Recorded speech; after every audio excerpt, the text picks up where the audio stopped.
Hi guys, happy Friday. Hope everyone is healthy and well out there. So I have a few updates for you guys.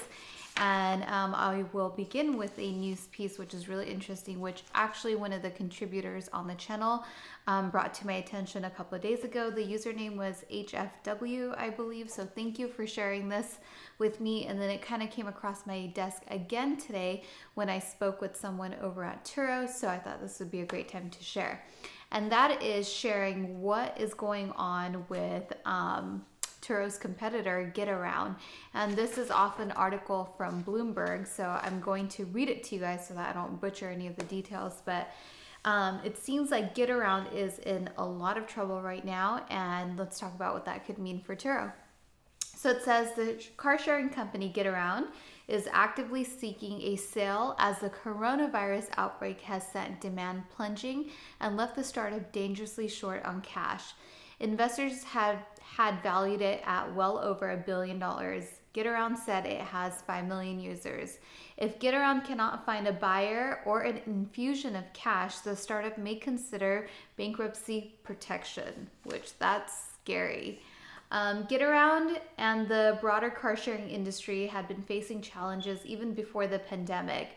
The number of vehicles on car sharing networks as of January, about 2.7 million, is dwarfed by the number of ride-hailing drivers, 64.6 million. Wow. According to Bloomberg New Energy Finance, GetAround said in January it had dismissed some workers, but that it would continue to operate in more than 300 cities and that its revenue was growing sixfold. So this was in January of 2020. Last month, a car sharing network owned by European automakers Daimler AG and BMW AG called Share Now stopped operating in North America.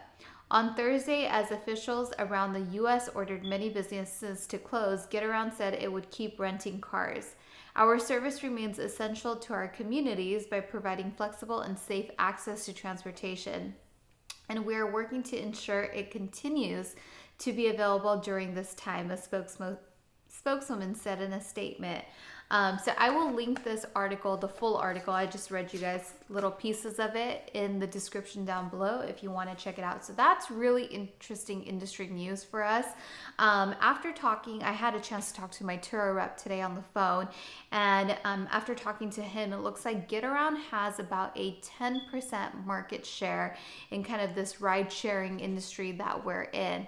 So if GetAround does in fact go out of business or it gets acquired in some way, shape, or form, who knows, maybe Turo will acquire it, although this is really not the greatest time where people have a surplus of cash, especially companies, then that means that could potentially be an additional 10% gain in market share for Turo, which is actually quite large. So it's really, really interesting to think about that in perspective of what's going on right now. So after having some conversations that I had today, the gist that I got is sort of the primary goal for Turo is to continue to build supply in its market. So they really want to make sure that they are onboarding new cars and that people are continuing to keep their listings current and that they're not delisting their cars, especially during a time like this. It sounds like that's what their investors want to see. Their investors want to see that continuous increase in supply because they believe that if there is an increase in supply and the supply continues to grow, that the demand will follow. So that seems to be really a priority for them. And I think this is going to be really interesting because right now, two of Turo's biggest markets are San Francisco, so the Bay Area, and then the Los Angeles area. And these markets have continued to grow throughout the years, and they will probably remain the biggest markets. And I think after that, we have places like Miami. But what's interesting with what we have going on with this pandemic, these markets are going to be the hardest hit markets naturally because they're so heavily populated. And I can definitely firsthand speak about San Francisco and Los Angeles and kind of what we're experiencing right here. Actually, just prior to doing this video, we got one of those emergency alerts on our phones kind of like the Amber Alerts that come through. And the alert said that LA County, the health commissioner or director of health, has put into effect that all the beaches and trails and parks have been closed, and that everyone needs to stay home this weekend to flatten the curve, and they need to stay home during the weekdays up until April 19th.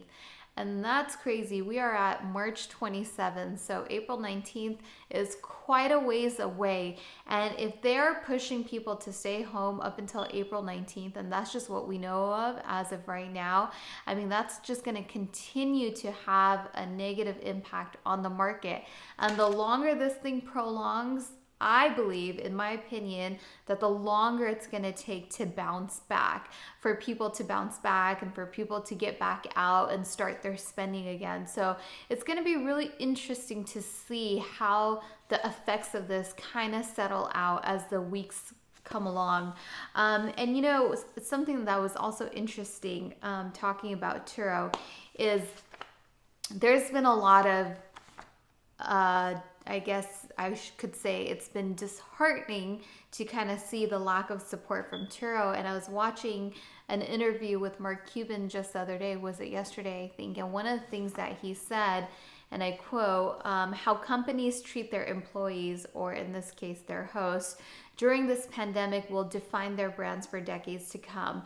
And I found that to be really, really interesting, because I think that, you know, there is a pretty negative growing sentiment in the community thus far with the lack of action from Turo. That's something we all obviously know, but if it doesn't sort of resolve itself, that's going to kind of continue to play into the effect of, you know, people being mandated to stay at home, this whole thing getting prolonged and pushed out, and you know, we'll find ourselves going well into May, and you know, even taking out chunks of summertime. Because for us here, I know for me in the past years, it's really once we get into March where the market really starts picking up, and then March all the way through summer, I mean, the market is just awesome. There's so much demand. So this is going to really present as quite the setback for a lot of people, and I think that is going to result in people delisting their cars and kind of exiting out of the marketplace. It's going to happen for a fact. But unfortunately, I think the thing that is working against us in a scenario like this is, okay, if GetAround goes bankrupt, then yes, it moves more market share over to Turo. But also something specifically that I think applies to gig economies such as Turo or Airbnb, even Uber and Lyft, is that when we are in an economy where people are losing jobs, they're getting furloughed, they're getting laid off, and they need to make money now, and the job market is obviously going to decline as well, and unemployment will increase, people will flock to gig economies. So while in the short term, gig economies like Turo might experience, you know, a large amount of hosts leaving the platform, hosts who were really valuable, who really offered a great value to the marketplace. At the same time, these conditions, I believe, create more people actually coming into the market. So it's kind of a sucky position really for the hosts who are in the market right now, because it does these type of economic conditions do have that type of effect. But this one is just a little bit unique in that the mass population is not going out and spending. And a prime example was today, my sister needed to go pick up her car from the shop. It got service done, and she called me to give her a ride, whereas she would normally never do that because she would just take an Uber or Lyft. But she called me saying how she doesn't want to get into an Uber or Lyft and that she's not comfortable with doing that. So she asked me if I could take her. So I think we'll continue to see things like that more and more. So I don't know, it'll be really interesting to see how this plays out. And I'm really interested in knowing how you guys think that this is going to play out with sort of these different pieces. And just to kind of wrap up on my conversation that I had today with my rep, it seems like, and again, I'm just sharing purely the gist that I feel like I got from the conversation. It seems like if there are any plans that Turo is making, which I'm sure they are, it's not really trickling down throughout their teams.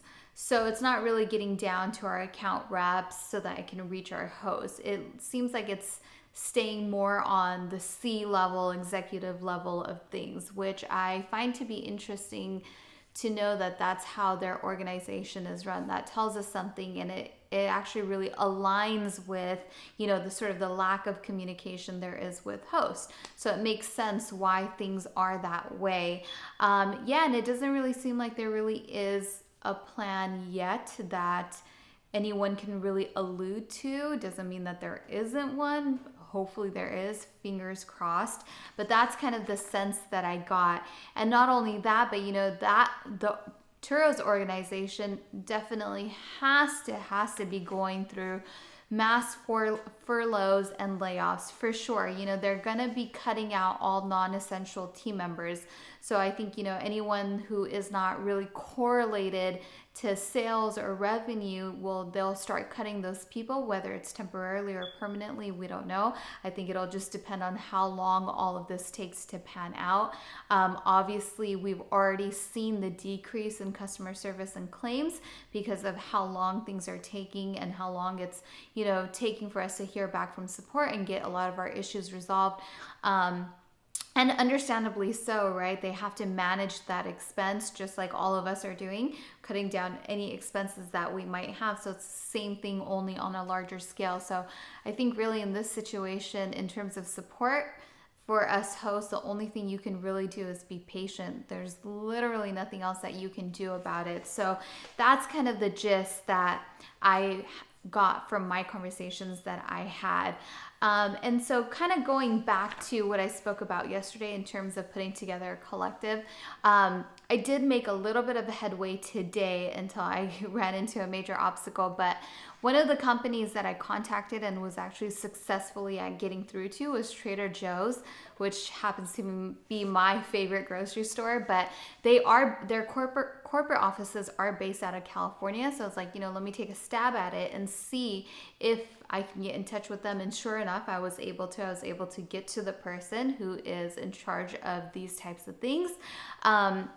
So I am waiting to hear back, but those are great people to help out. You know, these, again, anyone who's working in grocery stores or in just food or restaurants, you know, these are people who are on the front lines just in a different type of way. And now more than ever, you know, they're hiring people and people are putting in the hours to work at these different establishments. And some of these people might need transportation. So these would be really great people to help out. So again, if you're interested in helping out any first responders or people that are on the front line of this, definitely go to my website, saimahsexperience.com/collective.